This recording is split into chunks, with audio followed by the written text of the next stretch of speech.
The initiative individuals celebrating birthdays on this day have a knack of anticipating other people's actions and reactions. While you are ambitious and determined with a strong sense of purpose and a need to be successful, you are also quite amiable and extremely sensitive to the prevailing mood.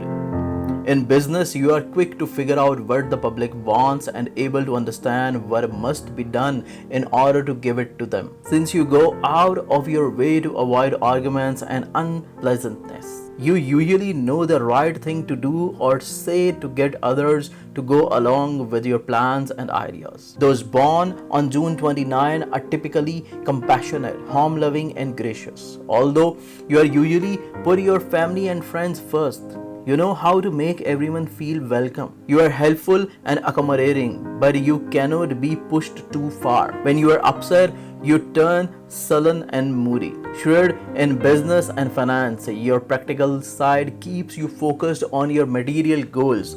However, the artistic side of your nature yearns for the tranquility of beautiful things and harmonious surroundings. Because you think in pairs, you are much happier sharing your life with a partner than going it alone. You are innately warm-hearted, affectionate and responsive. You are also rather sentimental, and romance and courtship are particularly important to you.